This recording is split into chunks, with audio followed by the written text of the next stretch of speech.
Let's hope they have something for us.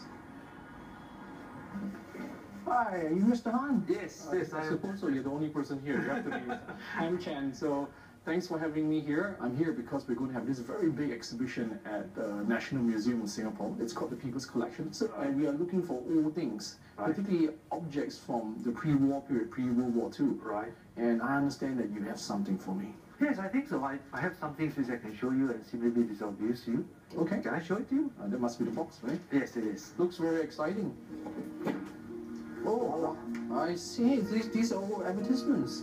Yes, these are actually original artworks for our press advertising that was done something way pre-war years. This says, I don't want this rotten bum. Yes. The real tiger bum is what I want. Tiger Balm, the king of balms and the balm of kings. And this is a classic.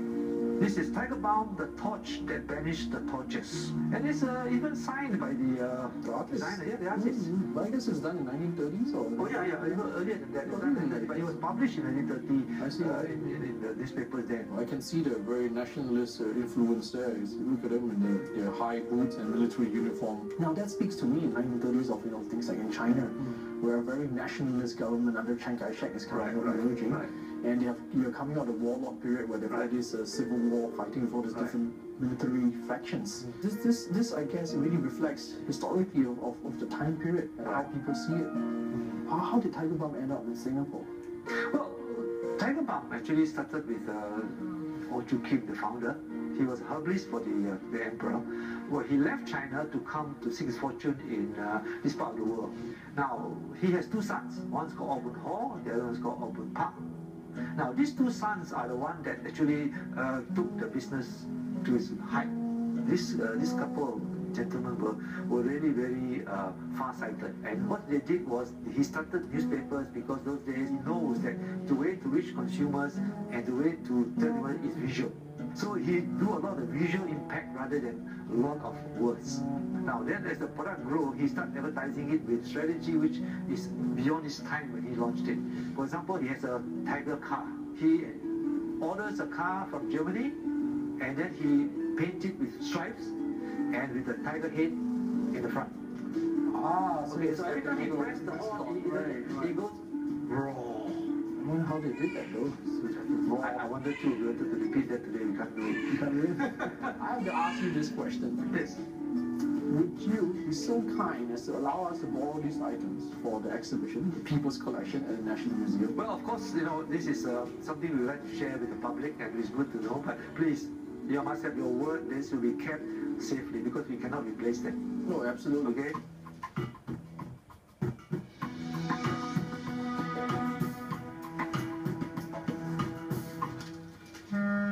Well-to-do Singaporeans, such as the Au brothers, were now rubbing shoulders with the colonial establishment.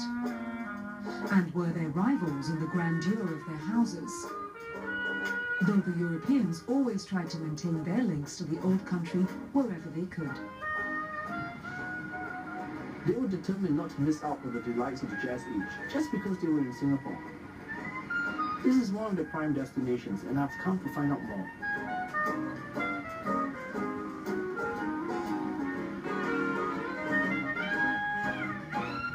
I'm here at the Raffles Hotel with Mr. Leslie Danker. He's the resident historian. And the reason why he's the resident historian is because he's been serving in this hotel for the last 41 years. Now, we are standing in the billet room, am I right? Yeah, the bar and billet room. Can you tell me a little bit more about the history of this place? Okay, the first proprietors of Raffles Hotel, the Sakis brothers, started Raffles 1st December 1887. Then it expanded and expanded. A gathering place is Raffles Hotel, one of the most renowned hostelries in the East.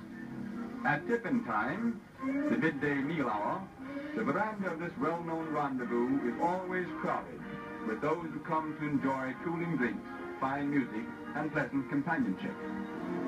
Now, we were under the British for many, many years. So when they were here working, they would tell each other at the workplace, we'll meet at Raffles.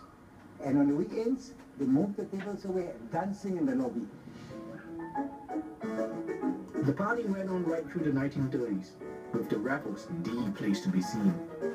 It was all part of a lavish lifestyle, which many of the officials and their families would not have enjoyed back home in England. And that included how they got around town.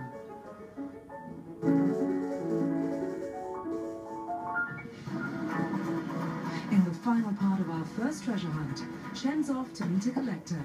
He might just have something spectacular for us. Hey Chen, Kevin, how are you, mate? not too bad, not too bad. So this is it, huh? This is it. This is my garage mahal. It looks fancy. Kevin White's an Australian resident in Singapore, and he's an avid collector as well. Yeah, this is it. It's a 1941 Ford Mercury. It was actually assembled at Bukit Timah, the old Ford motor plant. Right. That's a place where it's famous for the Second World War where they surrendered, Right, yeah. It was actually assembled in November in 1941, just before the war broke out. a couple of weeks before, war was looming. The Japanese were almost on Malaya, so it would have been a hell of a time to build a convertible.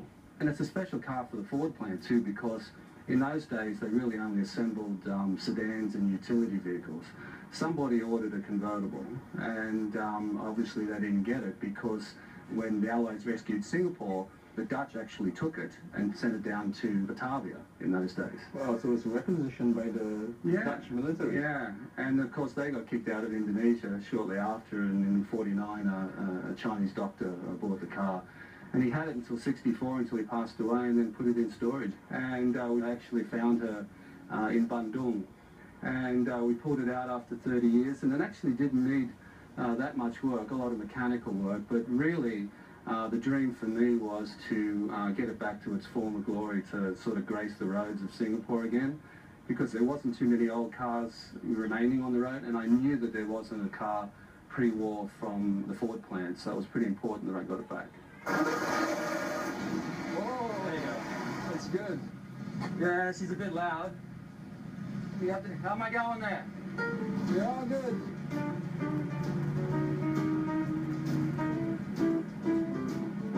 Alright, we'll just stop her there, okay? Maybe we'll take the lid off. Whoa, that's the full works, huh? Yeah. Oh, this is so exciting. Maybe you want to take it for a drive? Yes, if you could. I'll be delighted and thrilled. Alright, man. Okay. Jump in. Will do.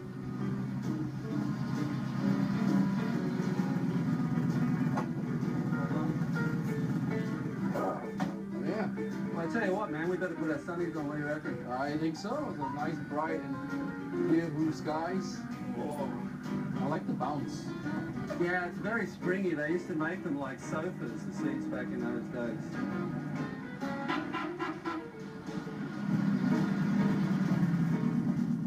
But you can imagine somebody buying this car in 1941. I think it still would have been pretty special. I don't think there were too many convertibles, around, back in then, and it was kind of probably pretty posh. A lot of British cars in Singapore, but there wasn't too many US cars, and just the sheer physical size of them, I think that people really enjoyed that. So here we are, home again, Jiggity Joe. Hey, why don't you pop the hood, mate? I wanted to show you something. Right here, huh? Yeah. Every time they build a car at the old Ford Motor Company of Malaya, Singapore Strait Settlements, they made a plaque. I wanted to show you it. It's just on the end here. It's pretty cool, and it shows you the year that it was made, where it was made, as well as the serial number, which makes this car more valuable. Now, Kevin, I have to ask you this. Even if I beg you, implore you, or beseech you, may we have this car on display together with the People's Collection at the National Museum of Singapore? National Museum of Singapore? I think I'd have to. My wife's a docent there, and she'd be thrilled to have our car in the collection. Fantastic. All right, good stuff. Thanks for coming.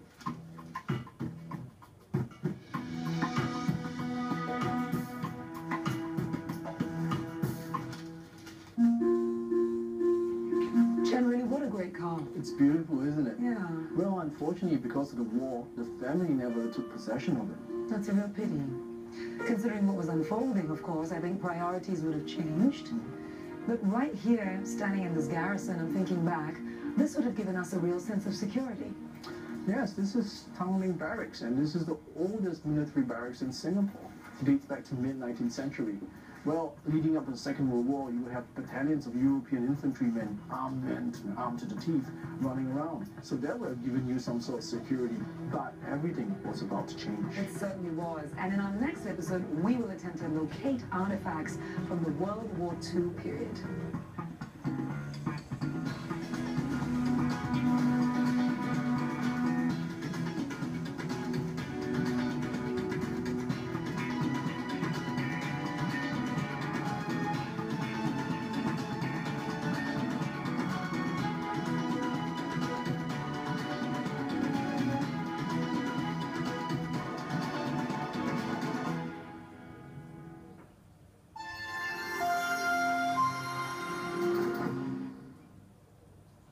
This program was brought to you by Far East Square. This is a treasure chest which my grandfather had. Mary's Treasure puts us on the trail of a bittersweet story. Where the bombs were falling and everything around you, and you were born inside. This week, we're hunting down objects from the People's Collection from the darkest period in Singapore's history, World War II. So S.P. Chua could really have lost his life just because of these. Treasure Hunt, Wednesday, 8 p.m. on Channel News Asia.